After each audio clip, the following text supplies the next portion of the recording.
Hi Fight fans, this is Ray Peck from Split Decision Boxing. Just doing a quick video. I'd planned to do one yesterday, but I just had a very busy day, so I couldn't get one done. Just wanted to talk briefly about Saturday night's fight for DILLIAN WHYTE against Oscar Rivas.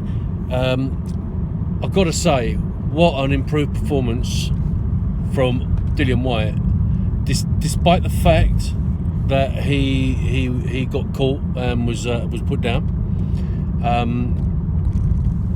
I thought it was probably his most intelligent fight of his professional career. I've not really seen any of his amateur stuff, so I can't really comment, and he hasn't had a lot of that. But he came into the... I'll be honest with you, I thought his approach to the fight, the build-up to the fight, the last few days, you know, he got this very... It was obviously his game face on, you know, he got very moody and what have you.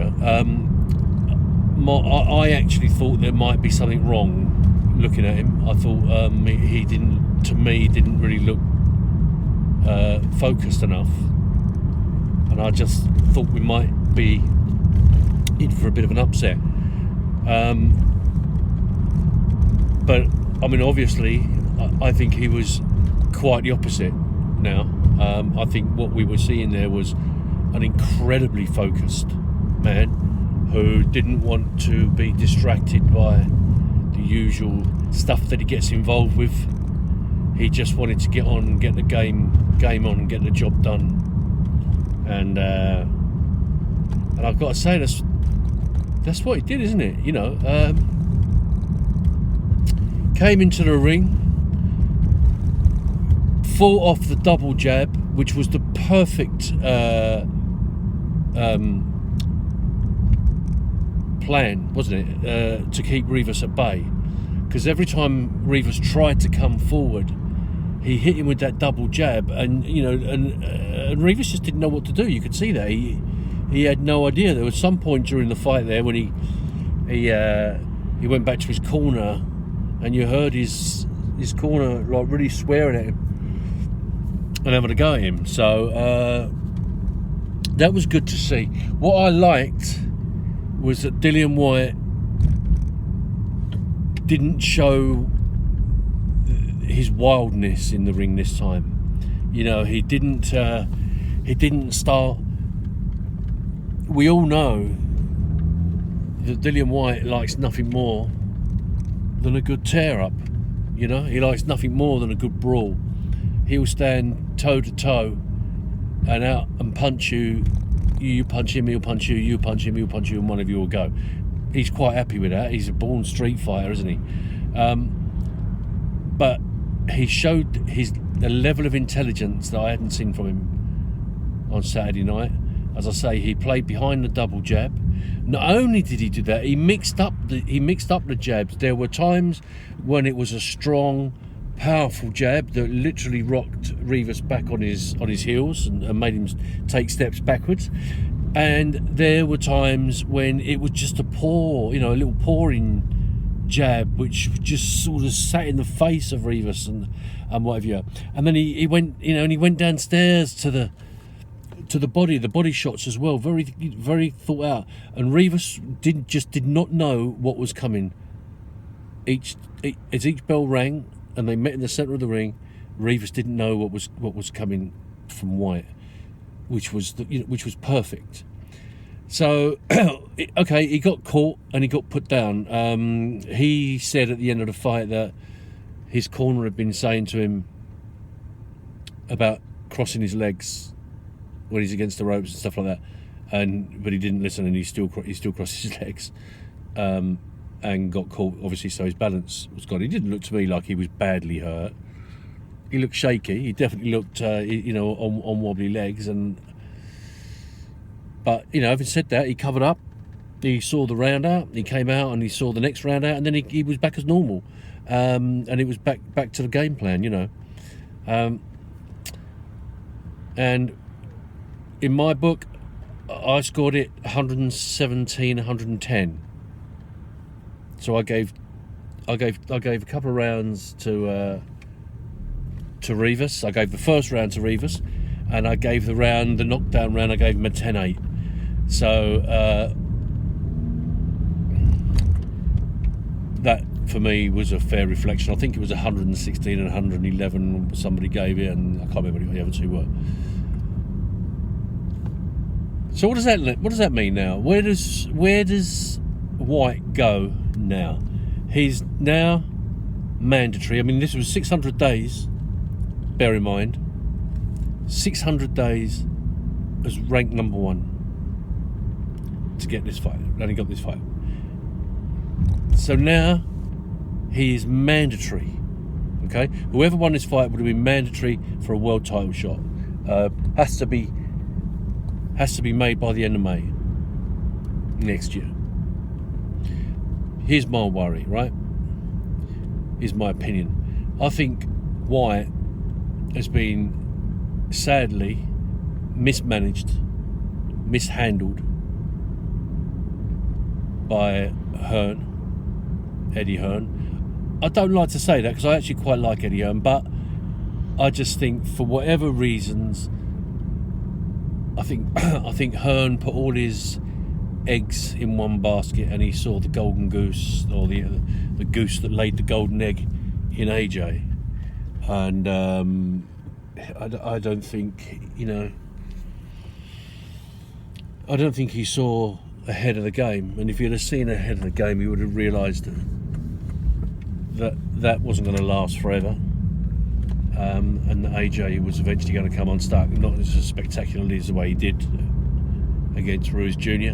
But so AJ's now no longer the world champion. He's not even ranked number 1. And you've got DILLIAN WHYTE, who now is ranked number 1, and he's the mandatory challenger for the WPC title. So Eddie Hearn needs to get his finger out of his arse, right? And he needs to step up and be there for DILLIAN WHYTE, because I don't think he's been there for him. DILLIAN will be the first to tell you that. It's a real shame. He's for a long time been one of my favourite heavyweight fighters. He brings something that not a lot of them do. He brings a great personality. If you look at some of his videos, the interviews he does with Kugan Cassius and people like that, he's got humour, he's got intelligence.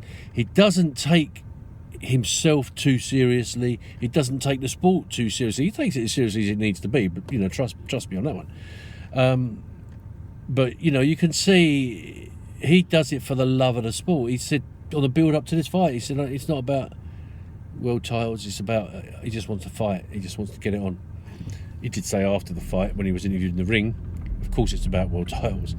So you have to take a little bit of that with a pinch of salt. But I hope now that Eddie Hearn pushes and pushes to ensure that White gets his shot at the title. Because I've got a feeling that even though he's mandatory, there's many a slip between a cup and a lip, right? And I just got this feeling that he ain't going to get it, He ain't going to get it. You've got Fury, I think, on a rematch clause with Wilder. So if he beats Wilder, there's a third fight built in. So that'll take you till easily, I would say, over the end of May next year. So I can't see how that's going to happen unless there's some serious negotiating and they start to realise. Sadly, it's all about money, isn't it? Sadly, it all comes down to the spondula. I hate it. I hate that part of it. And in fact, DILLIAN WHYTE is also guilty of this, because he had the opportunity to fight AJ, from what we gather. But he turned it down because the purse weren't big enough. The split wasn't enough.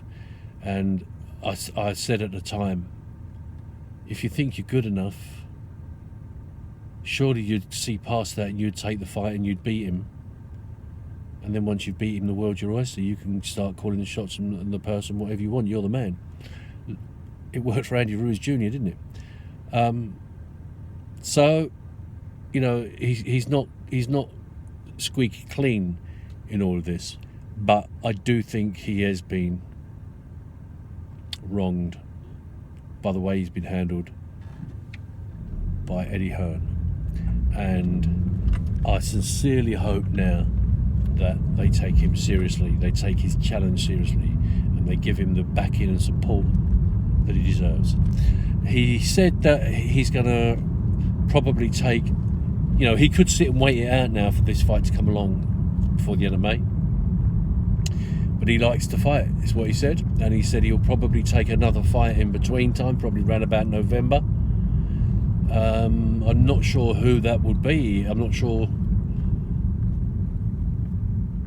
what would he do there. Would he take a fight that's pretty much an easy, you know, workout for him, if you like, something that's going to